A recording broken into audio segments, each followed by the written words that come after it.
하나님의 사랑을 구하는 기도, 그런 제목의 말씀 전하겠습니다. 십자가는 동서남북을 가리키죠. 전 세계를 포함하는 것으로 교부들이 해석을 해왔습니다.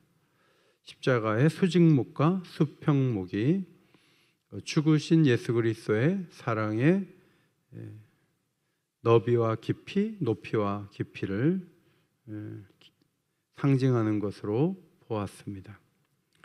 우리는 하나님의 사랑을 아픔에서 깨어나 위기에서 벗어나 기쁨의 기도응답의 기쁨 속에서만 누리려고 하는 경향이 있습니다. 그러니까 목표한 학교가 있는데 잘 들어갔고, 또 원하는 사람이 있었는데 만나서 결혼도 잘했고, 또 뭐 원하는 구입할 거 있는데 그걸 적절하게 잘 사고 싸게 사고 뭐 이러면 하나님이 날 사랑하시나 봐, 이렇게 얘기하는 경우가 있는데, 정말 하나님의 사랑은 어디서 발견하느냐 하면 십자가에서 발견하는 거죠. 십자가를 통해서 하나님의 사랑을 가장 분명하게 볼 수 있습니다. 교회에서 집사였는데 절에 다니다가 병 고친 사람이 있어요. 그런 거 아세요? 절에 가면 간증해요. 제가 과거에 어느 교회 집사였는데요, 이 절에 온 다음에 제 삶이 새로워지고요, 제가 병에서 나았어요, 이런 사람이 있대요. 이 절에서도 간증을 한다니까요. 그래서 제가 교회 떠나길 너무 잘한 것 같아요. 그럼 사람들이 막 박수 쳐주고 그런 사람들이 있어요. 그걸 아세요? 그리고 이 종교로 온 다음에 이것도 잘 되고 저것도 잘 되고, 그래서 어떤 신이 나를 도와줬다고 얘기하는 고백은 종교마다 다 있어요. 그런데 그 사람들이 어떤 전능자가 자기를 도와줬다고 아무리 말을 해도 그 사람들의 실제는 하나님에게서 멀고 하나님의 사랑도 다 알 수도 없어요. 기독교 신앙의 출발은 뭐예요? 예수님이 나를 위해 십자가에 죽으셨다는 것을 받아들이는 거예요. 기독교 신앙을 가진 사람이 언제 자라요? 십자가의 은혜를 마음에 반복해서 마음에 새기고 그 큰 사랑으로 나를 구원하셨다는 것을 노래하고 기뻐하고 그리스도와 연합하여 걸어갈 때 그 사람이 성장하는 거예요. 십자가 빼놓고 어떤 다른 증거를 가지고 하나님이 나를 사랑한다고 말하는 내용 중에 상당 부분이 타종교에 있다는 것을 기억해요. 그러나 십자가는 우리 신앙밖에 없는 거죠. 저는 한 주간 십자가로 나가신 예수님의 모습을 보면서 어떤 모습이었는지를 말씀을 드렸습니다. 십자가에 대한 조금 더 깊은 지식을 오늘 함께 나누고 에베소서 3장에 나타난 기도를 통해서 십자가의 은혜를 더 사모하는 그런 마음을 갖기를 원합니다. 유대인의 사형법이 4가지가 있는데 칼을 가지고 죽이면서 처형하는 방법이 있고요, 그 다음에 목을 매는 교수형이 있고, 화형을 시키는 방법이 있고, 돌을 던져서 죽이는 방법이 있었어요. 십자가형은 원래 카르타고나 베니키아, 페르시아, 아스루에서 시행되던 사형법인데 로마 사람들이 이 사형법을 가지고 온 것입니다. 십자가로 쓰인 나무는 그때 흔한 상수리 나무였을 것으로 봅니다. 예수님이 십자가를 지고 골고다 언덕에 올라가셨을 때 그 성경적 첫 번째 예표를 학자들은 창세기 22장으로 보죠. 아브라함이 이에 번제나무를 가져다가 그의 아들 이삭에게 지우고 자기는 불과 칼을 손에 들고 두 사람이 동행했다. 아브라함이 어린 아이가 아니죠. 자기를 다 태울 만한 나무찜 정도는 들 수 있는 청소년 내지는 청년이 되어서 아버지와 함께 올라가는 그것은 골고다 언덕으로 십자가를 지고 가시는 예수님에 대한 예표가 된 것이라는 말씀이에요. 교부들은 이사야 9장 6절도 그러한 예언으로 해석을 합니다. 이사야 9장 6절 그 어깨에는 정사를 메었고 왕은 왕복을 입고 어깨에 표를 달았다 그래요. 그런데 하나님이 보내실 새로운 왕은 그 어깨에 십자가를 지고 자기 희생을 통해서 온 우주를 다스리는, 온 열방을 다스리는 권세를 행사하는 그런 왕으로 오셨다고 교부들은 해석했습니다. 예수님은 현장에 도착했을 때 옷이 벗겨졌는데 유대인들은 보통 5개의 옷을 입었다 그래요. 속옷 같은 것은 돈이 안 되지만 겉옷은 추울 때 덮고 잘 수도 있을 정도로 천이 넓었어요. 로마법은 죄수의 옷은 처형하는 군인들의 몫이에요. 그래서 값싼 옷을 찢는 것보다는 제비 뽑아서 한 사람이 갖는 편을 택했는데 이것도 성경에 이미 예언된 말씀이 성취된 것입니다. 요한복음 19장에 보면 군인들이 서로 말하되 이것을 찢지 말고 누가 얻나 제비 뽑자 하니 이는 성경에 그들이 내 옷을 나누고 내 옷을 제비 뽑나이다 한 것을 응하게 하려 함이러라. 굉장히 하나님께서 오래전부터 준비하신 일이 이루어졌다는 것을 십자가에서 또 볼 수가 있습니다. 십자가에 못 박히는 것은 가혹한 형벌인데 죽을 때까지 이 배고픔과 갈증, 햇볕에 시달려서 나중에 이 죄수가 정신적으로 무너지는 거예요. 정신 이상 증세까지 나타날 정도로 고통이 심했습니다. 손과 발에 아주 신경이 예민한 곳을 거기다 못을 박기 때문에 너무나 고통은 크고 또 며칠 동안 놔두면 거기가 상처가 진물이 나갖고 그냥 물러지는 것이죠. 자연스러운 혈액순환이 방해를 받으면서 머리에 있는 혈관이 팽창하면서 고통이 커졌다고 합니다. 그래서 한 가지 다행스러운 것은 오늘 새벽에 보신 것처럼 예수님이 며칠 끌지 않고 6시간 만에 숨을 거두신 것은 다행스러운 일입니다. 다음 날이 안식이 되어서 유대 당국자들은 오늘 이게 다 내려야 돼요. 다 죽여야 돼요. 살아있으면 그냥 다리를 꺾어갖고 죽여야 돼요. 이렇게 부탁을 하죠. 요한복음 19장에 보면 이날은 준비일이라 유대인들은 그 안식일이 큰 날이므로 그 안식일에 시체들을 십자가에 두지 아니하려 하여 빌라도에게 그들의 다리를 꺾어 시체를 치워달라고 요청을 해요. 이분들은 틀림없이 종교인들이겠죠. 종교인들이 사람을 살리는 데 관심은 없고 죽어가는 사람을 빨리 없애서 큰 안식일을 우리가 제대로 지키게 해달라고 빌라도에게 요청을 하는 모습을 우리는 보게 됩니다. 금요일 하루의 재판부터 해서 처형까지 해서 죽어서 내리는 것까지 다 하는 거예요. 악인들의 이 특징 가운데 하나는 조급함이에요. 오늘 하루에 다 끝내는 거예요. 하나님은 기다리라고 하실 때가 많은데 도무지 기다리질 않아요. 이거는 요때 다 끝내지 않으면 잠이 안 오는 거죠.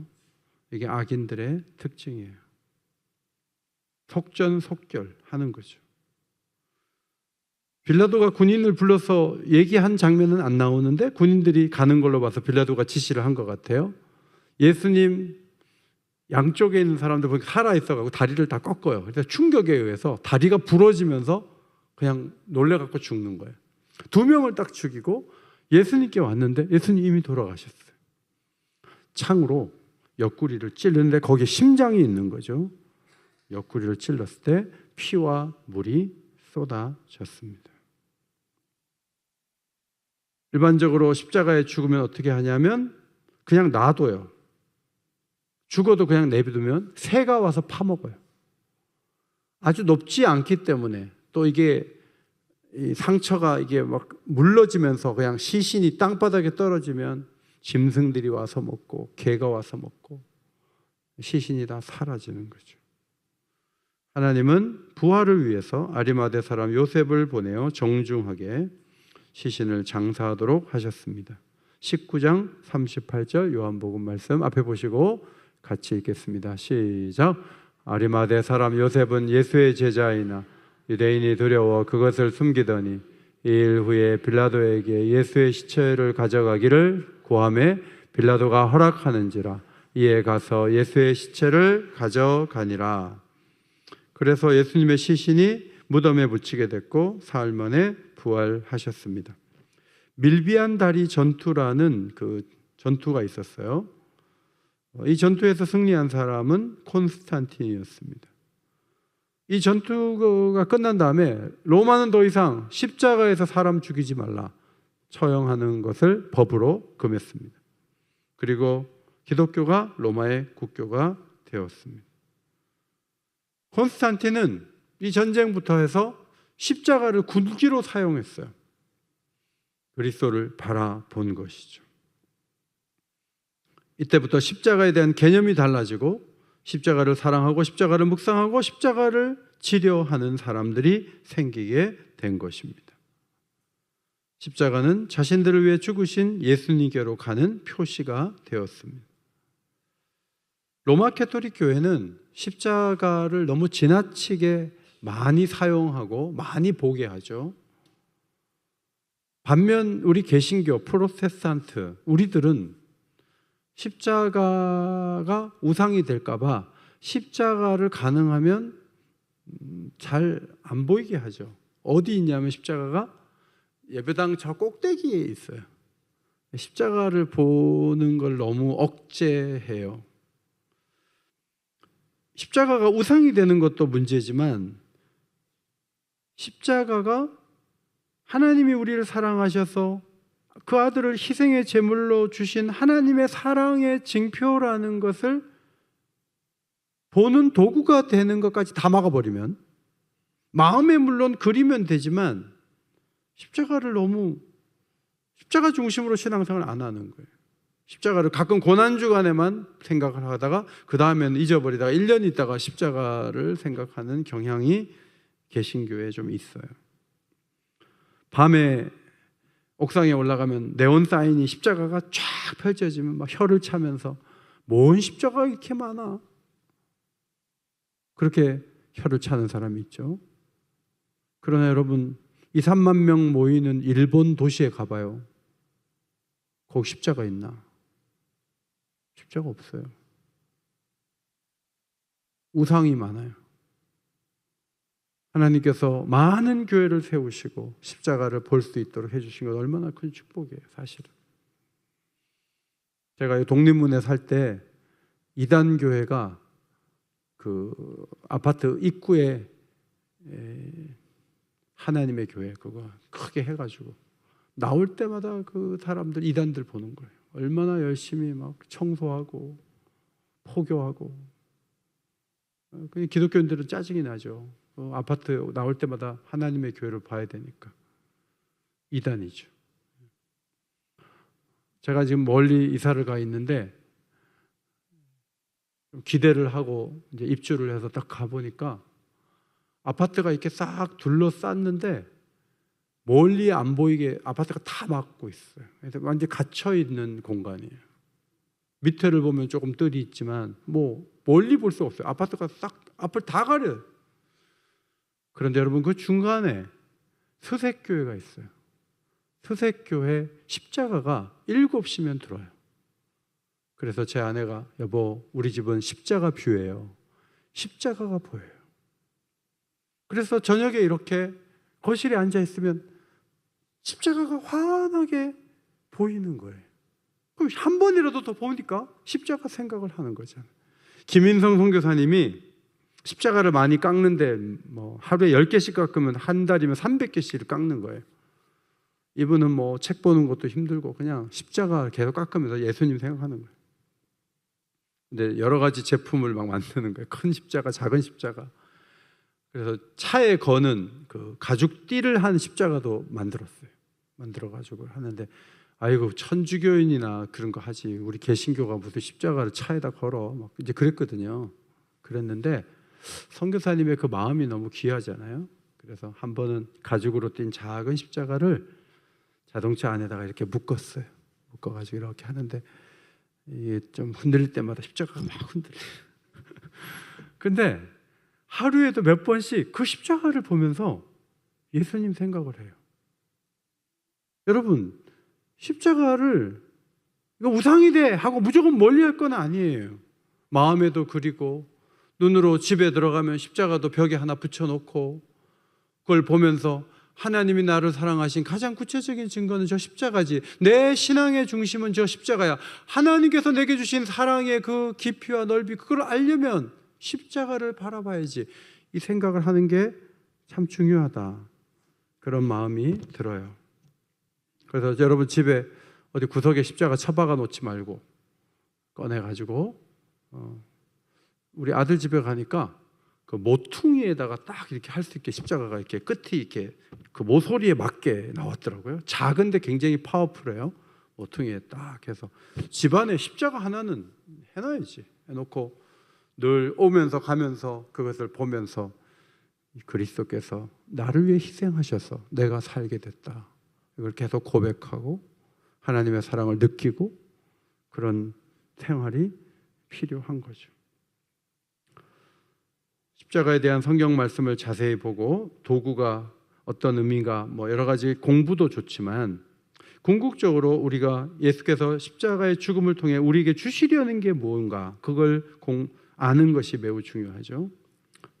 자, 고린도전서 15장 3절 말씀을 앞에 보시고 함께 읽겠습니다. 시작. 내가 받은 것을 먼저 너희에게 전하였노니 이는 성경대로 그리스도께서 우리 죄를 위하여 죽으시고. 예수님이 십자가를 지신 이유가 뭐예요? 우리 죄를 위하여, 우리 죄를 씻기 위하여. 이 속죄의 은혜를 교회는 폭넓게 해석해 왔어요. 어떤 이론들이 몇 가지가 있는데 하나는 맞고 하나는 틀리고 그게 아니에요. 다 우리의 것이고 성경이 다 지지해 주고 있어요. 크게 두 가지를 말씀드리려고 그래요. 첫째로 십자가는 패배가 아니라 승리라는 거예요.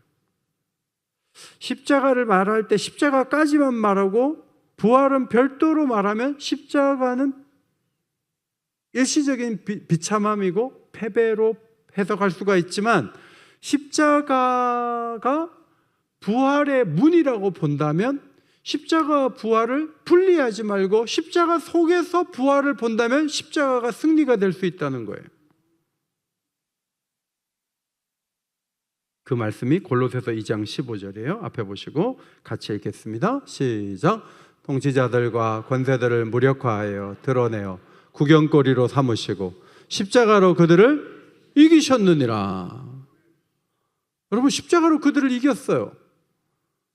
1단계 복음서의 그 부활 전에 나타나는 것은 적들의 승리고 악인들의 승리이고 예수님은 비참한 어린 양에 불과한 모습이니까 주님의 실패고 주님의 희생으로 끝난 것처럼 보이지만 십자가에서 그렇게 공적으로 다 아는 상태에서 죽었기 때문에 예수님의 죽음은 모두가 확인했고 모두가 봤던 거예요. 그런데 예수님을 하나님께서 살리심으로 어디 가서 어디 병들어서 죽었다고 생각해 봐요.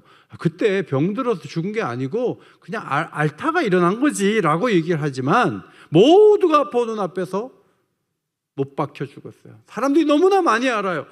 빌라도라는 사람이 실제 역사 인물이고 예수님의 그 죽음은 공적으로 다루어졌어요. 그래서 예수님의 죽음을 아무도 부인할 수 없는 거예요. 그런데 하나님께서 3일 만에 지진과 함께 무덤 문을 여시고 부활시키셨으므로 부활의 출발이 가능하기 위해서는 십자가에서 죽음이 확실해야 되는데 십자가에서 죽은 그것으로 끝나는 것이 아니고 그 시신이 부패한 것이 아니고 그분이 사흘 만에 부활하게 되므로 십자가 자체도 사망 권세를 이기시는 그리스도의 승리의 출발점이 된 줄 믿습니다. 이것이 성경이 설명하는 굉장히 중요한 가르침이에요. 악한 농부들이 포도원 비유에서 아들을 잡아 죽이죠. 그러면 포도원이 그들의 것이 되나요? 그 말씀에 부활이라는 표현은 안 나오지만 건축자들의 버린 돌이 모퉁이 돌이 되도록 하시는 하나님의 개입이 있다는 것을 우회적으로 말씀하심으로 부활의 세계를 주님이 미리 설명해 주신 거예요. 여러분, 요셉이 형들 손에 애굽에 팔려가요. 그것은 요셉에게 충격적인 일이에요. 그러나 나중에 요셉은 뭐라고 해석해요? 하나님이 당신들 앞서서 나를 보내셨다고 얘기해요. 그것은 팔려간 사건으로 형들이 보고 죄책감에 사로잡힐지 모르지만 그 사건이 있었기 때문에 내가 먼저 와서 7년 기근을 막을 수 있는 총리가 됐다는 거죠. 당신들의 이민을 내가 확고하게 할 수 있는 자리에 앉아 있었던 것은 당신들이 나를 팔았지만 하나님이 나를 앞서 보내셨기 때문에 이것이 가능했다. 죄책감 갖지 말라라고 얘기를 하는 게 아니에요. 그러므로 십자가는 부활을 위한 일시적인 고통이었고 좌절에 불과하죠. 부활이 있게 되면서 모든 것이 새롭게 해석될 수 있었습니다. 따라서 십자가는 부끄러운 패배가 아니라 예수께서 아버지의 뜻에 죽기까지 복종한 공적 희생의 도구예요. 그리고 만방의 부활은 거짓이 아니고 부활은 확고하다는 것을 선포할 수 있는 기반이 되는 거예요. 저는 예수님이 침묵하셨습니다. 그런 설교를 했는데 그날 제가 이제 그 설교를 하고 나서 교인들이 예수님도 침묵했는데 오늘은 묵상으로 기도해야 되겠다. 그래가지고 조용히 기도를 하시더라고요. 예수님은 시기를 참고 멸시를 참고 비겁한 결정에 의해서 희생이 됐다. 그러니까 나도 그런 일이 있으면 견뎌야지. 근데 예수님 맨날 그렇게 의도 터지고 그러다 죽었어. 속상해. 자, 부활을 빼놓고 거기까지만 다루면요, 어떻게 마음이 살아요? 그 부분만 본문이니까 말은 하지만 사실은 그것으로 끝나지 않아요. 그것은 부활로 가는 어떤 단계에서 주님이 보여주신 거예요. 절대 그것이 전부가 아니에요.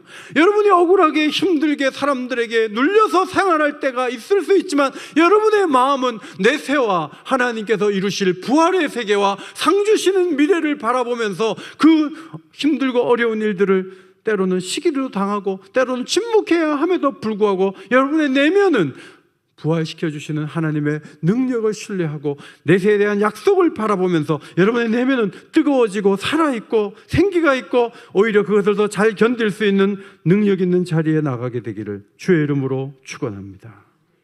그것이 성경이 가르치는 게 아니에요? 물론 예수님이 십자가에 죽고 부활해서 악이 완전히 제압되느냐? 그렇지는 않아요. 아직도 악은 너무나 힘이 강해요. 그러나 결국은 악은 패배할 것이고 완전한 승리를 십자가로 이루어내실 줄 믿습니다. 그것이 하나님을 신뢰하는 마음이에요. 두 번째, 그리스도께서 십자가 지시는 희생으로 우리가 받을 형벌을 당하셨다는 해석이죠. 왜 그렇게 사람을 죽여야 되느냐? 왜 이렇게 비참하게 죽어야 되느냐? 그분이 왜 그렇게 해야 되느냐? 하나님의 공의 때문이에요. 하나님은 의로우신 분이고 거룩한 분이에요. 하나님은 죄인을 그냥 아버지라고 불러라고 말씀할 수 없는 분이에요. 그런데 하나님께서 죄로 떠난 인간들을 자신이 찾아내시고 자녀 삼으시기 위해서 하나님 자신이 몸을 굽히신 거죠. 그리고 아들을 십자가를 지게 해 주심으로 자신이 우리가 받을 형벌을 아들이 받도록 하시고 우리가 그분에게로 나갈 수 있는 문을 열어주셨습니다. 우리한테 왜 그렇게 혜택을 주느냐? 여러분이 지나가는 사람한테 돈을 뿌리면 가져가겠지만 엄청난 거금을 준다 그러면 지나가는 사람 여러분들 의심하죠. 뭐가 있다 이거는. 이거 뭐가 있다. 안 받으려고 그럴 수 있어요. 뭐가 있다 이거는. 하나님께서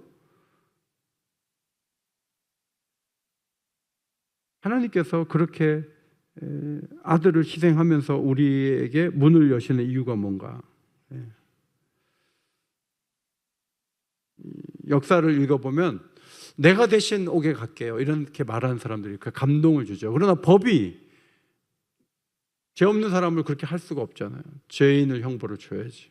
그러니까 내가 저 친구 대신에 감동은 주지만 할 수가 없는 일이죠. 그런데 하나님은 죄 없으신 예수님을 십자가에 죽게 하셨습니다. 요한일서 4장 8절, 이는 하나님은 사랑이심이라. 하나님의 사랑은 죄인에게 다가서는 사랑이죠. 자신이 세운 거룩한 정의가 요구하는 용서의 대가를 자신이 갚는 방법으로 우리를 안으셨습니다. 그리스도의 죽음은 우리를 향한 하나님 사랑의 결정적인 증거입니다. 하나님은 처벌하셔야 되는 공의로운 분이죠. 그러나 죄 지은 자를 다 처벌함으로 세상을 작동시키려는 것이 아니라 자기 희생을 통해 일함으로 자신이 사랑의 아버지가 되기를 원한다는 것을 배우게 하십니다.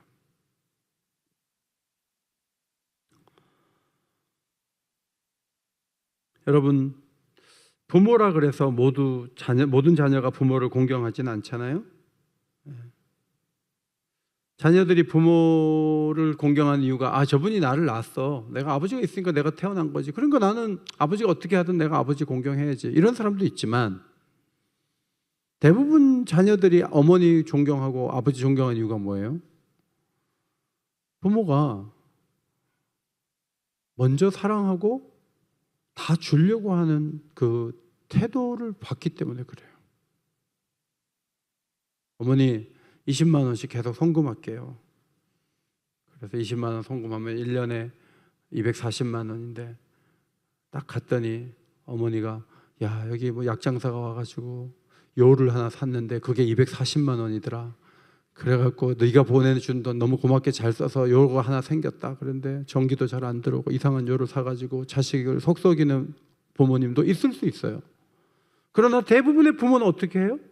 그 돈을 안 써요. 저도 어머니께 돈 보내주면 안 쓰더라고요. 모아놔요. 모아놔가지고 나중에 필요할 때 손주들 장가갈 때 100만 원씩 주시는 거예요. 안 써요. 다 그냥 돌려줘. 부모가 존경받는 이유가 뭐냐면 굉장히 희생적인 사랑으로 자식을 대할 때 자식은 감동하죠. 왜냐하면 세상에 그런 사랑은 없어요. 그런 사랑은. 제가 이가 아파가지고 막 고생했는데 어머니가 가락지 빼가지고 그 이 하는 데다가 이렇게 넣는 거죠. 어머니 가락지 이에다가 딱 넣어갖고. 누가 그래? 옆집 아저씨가 해줘요. 친척이 외삼촌 해줘요. 누가 해줘요? 어머니만 그렇게 해주시죠. 여러분, 그 어머니의 사랑이, 아버지의 사랑이 하나님께 가장 그 근접한 사랑이기 때문에 감동을 받는 거예요. 세상에 전능한 신으로 묘사되는 신의 이름들이 많이 있어요. 어떤 신은 너희 딸 바쳐, 아들 바쳐 막 불덩어리에다 집어넣으면서 그 신을 기쁘게 하려고 해요. 안 그러면 막 마을 자체가 힘들어지니까 그 신을 어렵게 하지 않기 위해서, 마음을 안전시키기 위해서 막 움직여서 막 요구하는 그런 신들이 세상에 많이 있어요. 그런데 우리가 하나님을 섬기는 이유는 하나님이 때릴까 봐 무서워서 하는 거 아니에요. 우리가 하나님 앞에 최선을 다하고 하나님께 고개를 숙이고, 이번 주일도 부활주일이잖아요. 대강 바쳐 절기연금 5만 원에 5만 원. 가난한 사람이 그럴 수 있어요. 그런데 하나님과의 우리 관계는 그렇게 5만 원 해, 3만 원 해, 그런 관계 아니에요. 하나님은 자신의 사랑을, 아들을 십자가에 내어주시면서 사랑하신 거예요. 그리고 우리와의 관계를 맺으신 거예요. 그리고 3일 만에 부활시키신 거예요. 그리고 우리는 그분을 주로 모시고 살아가는 거예요. 우리의 희망은 그분이 된 거예요. 우리의 소망도 그분이에요. 그 어떤 어려움이 있어도 그분은 우리를 지키실 것이다. 그분은 우리를 사랑하신다. 우리를 붙드신다. 지금까지 여기까지 인도하신 분이 바로 주님이시다.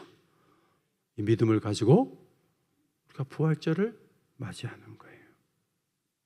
십자가는 하나님의 무한하고 변함없는 사랑을 우리에게 보여주죠.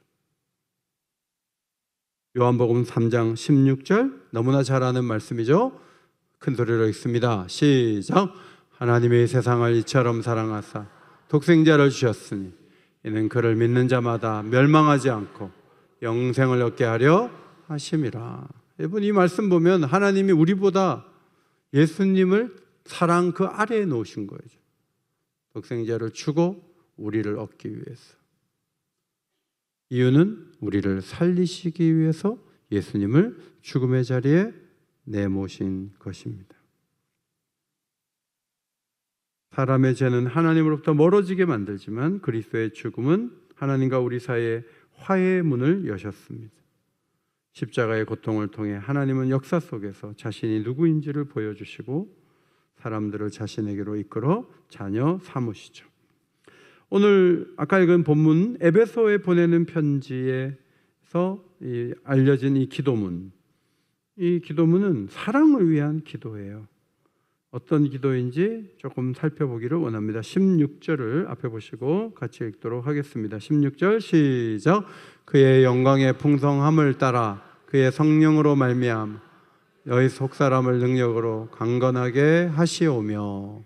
자, 영광은 하나님의 본질이 드러나는 것을 영광이라고 그래요. 하나님이 누구신지 빛이 드러나듯이 하나님을 가까이 할 때 와, 하나님은 거룩하신 분이시네, 하나님은 전능하신 분이시네, 하나님은 사랑이 풍성한 분이시네, 하나님을 알게 되는 거예요. 그런데 하나님은 자신의 좋은 것들을 풍성하게 주실 수 있는 분이라는 거예요. 근데 그 영광의 풍성함의 핵심이 뭔지 아세요? 그분이 얼마나 좋은 분이고 얼마나 사랑이 많은 분이고 얼마나 우리에게 주기를 기뻐하는 분이고 그분이 얼마나 우리에게 선의를 갖고 있는지를 가장 강력하게 보여주는 증표가 뭐냐면 십자가예요. 십자가의 그 은혜를 의지하면서 성령의 도우심으로 속사람이 능력으로 강건하게 하게 해달라고 에베소 교회를 위해서 기도한 거죠. 속사람은 뭐예요? 겉사람에 반대되는 개념이에요. 겉사람은 작년보다 올해보다 내년이 점점 더 안 좋아져요. 요새 AI로 이렇게 사진을 찍으면 이렇게 딱 누르면은 딱 얼굴을 바뀌어준대. 저도 이제 제 얼굴을 궁금해서 한번 카메라, 휴대폰에서 이렇게 딱 눌러서 착 해보면 갑자기 막 25살짜리 이윤호가 나타나는 거예요. 나는 뭐 그림만 봐도 너무 좋아요. 제 아내도 휴대폰 누르기만 하면 되더라고. 딱 누르면 돼. 제 아내 보냈더니 제 아내가 자기보다 훨씬 예쁘다고 또 막 그래. 여러분, 겉사람은 20년 전이 훨씬 잘생기고 좋죠. 저도 에스라 여러분 같을 때가 있었어요. 이제는 사진 찍으면 마음에 안 들어요. 마음에 안 들고 뭐 숨고 싶고 막 그래요. 그런데 속사람은요, 점점 더 견고해지고 강건해지는 특징을 갖는 거예요. 시간이 지난다고 무조건 좋아지는 건 아니에요. 그런데 십자가에서 베푸시는 그 하나님의 은혜를 계속 공급받고 성령께서 그것을 증거하시고 십자가를 자꾸 붙들고 십자가를 중심으로 신앙생활을 계속하면 속사람이 강해지는 사람이 되는 거예요. 잘 흔들리지 않는 거예요. 사실 부활주일 너무 중요해요.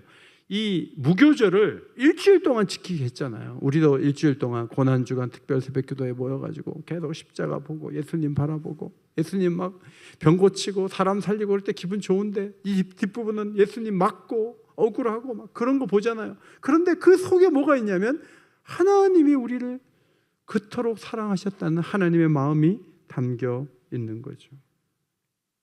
성도 여러분, 버스가 오늘은 금방 오네. 하나님이 날 사랑하시나 봐. 지나가다가 10,000원짜리 한 장 줍고는 너무 기뻐갖고 막 3일 동안 너무 하나님 날 사랑하시나 봐. 그런 수준에 머물지 말고, 그런 수준이 아니라 십자가를 생각하면서 내가 예수님 만나서 구원을 받고 내세의 영광까지 보장받고 여기서 물러서지 않으므로 더욱 견고한 속사람으로 하나님 앞에 설 수 있는 주의 백성들 되시기를 바랍니다. 17절을 함께 읽겠습니다. 시작. 믿음으로 말미암아 그리스도께서 너희 마음에 계시게 하시었고 너희가 사랑 가운데서 뿌리가 박히고 터가 굳어져서 라고 기도하죠. 여러분, 예수님 마음에 모신 지가 언젠데 뭘 모시게 하시옵고 그래요? 근데 헬라어를 잘 보면 1박 2일로 머무는 게 아니고 계속 거기 거주하도록 하라는 뜻이에요. 예수님이 왔다 갔다 하면 안 돼요. 예수님이 내 주인이 돼서 아침에도 저녁에도 늘 주인이 되셔야죠. 내 마음에 계셔야 돼요. 그러니까 결혼한 관계하고 비슷해요. 아내가 늘 마음에 있고 남편이 늘 마음에 있는 관계와 같은 거예요. 여자친구 3일 만에 5일 만에 5년 만에 3년 만에 막 바꾸는 그런 단계를 얘기하는 게 아니에요. 이 말씀은 예수님이 내 마음에 편안하게 계속 주인으로 계시는 삶을 살도록 바울이 기도한다는 거죠. 예수님이 내 안에 오셔서 떠나지 않을 이유가 있죠. 왜 그분을 모시고 끝까지 있어야 되죠? 십자가에서 피 흘려 우리가 지불해야 될 죄의 값을 그분이 지불하셨기 때문입니다. 미국의 대통령들이 위대해 보여도 자기 위해서 고생하고 평생 같이 가기로 했는데 그게 안 된 분들이 너무 많잖아요. 예수님도 어느 단계에서는 등을 돌리고 예수님 대신 다른 신을 찾을 것인가? 십자가는 그게 불가능하도록 만들죠. 예수님은 요한복음 6장 39절에서 나를 보내신 이의 뜻은 내가 하나도 잃어버리지 아니하고 마지막 날에 다시 살리는 이것이라고 말씀하셨습니다. 예수님은 하나도 잃어버리지 않으시려고 해요. 그리고 부활의 단계까지 우리를 끌고 가기를 원해요. 그런데 예수님이 계속 못 가게 막 막아가지고 정로로 가게 만든다기보다는 성도들이 주님을 떠나지 않는 가장 강력한 방법은 십자가를 놓치지 않는 거예요. 십자가를 붙드는 거예요. 십자가를 통해서 하나님의 사랑을 계속 확인하는 거예요. 그러면 절대로 다른 데 갈 수 없어요. 하나님의 사랑이 우리를 붙잡아 주는 거예요. 제가 몇 번 말씀드렸지만 아들 중에 하나가 군에서 어디 안 좋은 데 가자 그랬는데 갑자기 엄마가 생각나면서 내가 경계선을 넘으면 우리 엄마가 얼마나 마음 아플까. 엄마 마음 아프게 하면 안 되지. 자기가 그 어울린 자리에 안 갔다 그러더라고요. 십자가를 잘 생각하면 생명을 지불해서 깨끗하게 해놨는데 함부로 더럽게 사는 건 아니죠. 주님의 신의를 저버리지 않고 주님 속상하지 않게 성령이 탄식하지 않도록 자신을 가다듬으면 주님을 떠날 수가 없어요. 뿌리가 박히고 터가 굳어져서, 뿌리가 박힌다는 건 식물학적으로 쓸 수 있는 단어고 터가 굳어진다는 것은 건축학적으로 쓸 수 있는 단어예요. 이 둘 다 확고한 토대 위에 서는 거죠. 뿌리를 깊이 내리면 바람이 불어도 나무가 쓰러지지 않아요. 터를 굳게 하면 땅꺼짐 현상이 없이 건물을 잘 세울 수가 있는 거예요. 그런 성도가 되게 해달라고 기도를 한 거죠. 18절에 능히 모든 성도와 함께 지식에 넘치는 그리스도의 사랑을 알게 해달라고 기도해요. 여러분, 하나님 사랑을 혼자서 연구만 하면 안 돼요. 이 사랑은 성도들과 함께 하는 거예요. 특별히 모든 성도와 함께 하는 거예요. 파키스탄 얘기 자꾸 하게 되지만 파키스탄 성도들을 만나고 오니까 하나님의 사랑이 더 크게 느껴지더라고요. 단기 선교 가서 하나님의 사랑을 더 크게 느낄 수 있어요. 여러 성도들과 함께 뭔가를 하는 거예요. 그 성도들과 함께 하나님의 사랑을 알아가는 거예요. 때로는 떡을 떼면서 알고, 사랑방 모여서 고백하면서 알고, 함께 힘을 모아서 혼자 할 수 없는 일을 더불어 감당하면서 하나님의 사랑을 또 배우고, 알고 보면 유대인끼리만 신앙생활을 하는 것보다 이방인들이 들어와서 그들과 함께 교회를 이룰 때 하나님의 사랑을 더 많이 알 수 있어요. 남자들만 모여가지고 신앙생활을 하는 것보다 여자들이 같이 모여서 움직일 때 하나님의 사랑을 더 크게 알 수가 있어요. 가난한 자만 모이는 것보다 부자들도 들어오고 부자들 속에 가난한 사람이 들어가서 같이 협력을 할 때 하나님의 사랑은 더 넓어지는 거예요. 지혜가 좀 부족한 사람이 있다 할지라도 또 지혜로운 사람들이 같이 와서 하나님의 세계를 보는 거예요. 하나님의 사랑은 함께 할 때 더 커져요. 오늘도 우리 점심에 식사를 여러 사람이 같이 했는데 얼마나 맛있는지 몰라요. 교회 안에서 하나님의 사랑 속에서 식사하는 거예요. 절밥이 맛있어요? 교회 밥이 맛있어요? 교회 밥이 훨씬 맛있어요. 거기에 하나님의 사랑이 묻어나니까. 아멘? 교회가 훨씬 나아요. 어떤 교회는 젊은이만 있대요. 글쎄요. 그 교회가 뜨겁다고 하지만 노인들은 설 자리가 없는 교회가 정상적인 교회가 아니에요. 애들도 들어오고 우리 금요기도에 좋은 것은 여러 세대가 다 모이는 거예요. 여기에 하나님의 사랑이 부어질 때 더 많이 부어질 수 있는 거죠.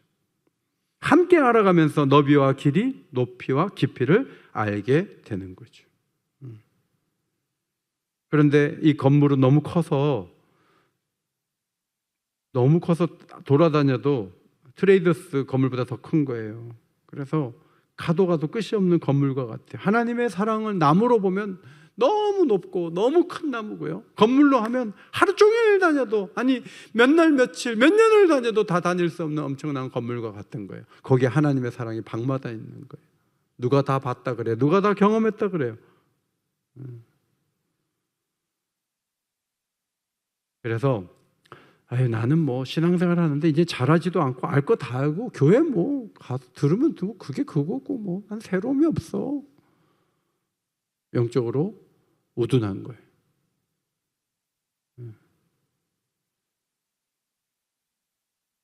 작년보다 올해가 훨씬 더 행복해야 돼요.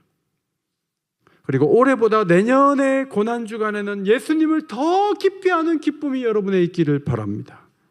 이것이 우리에게 주신 놀라운 축복이에요. 이미 아는 것처럼 거들먹거리는 것은 거만한 거예요. 하나님을 알아갈수록 좋고 교회 생활도 그 신비를 풀어가니까 기쁜 거죠. 19절에 하나님의 모든 충만하신 것으로 너에게 충만하게 하시기를 구하노라. 우리는 계속 성장할 수 있어요.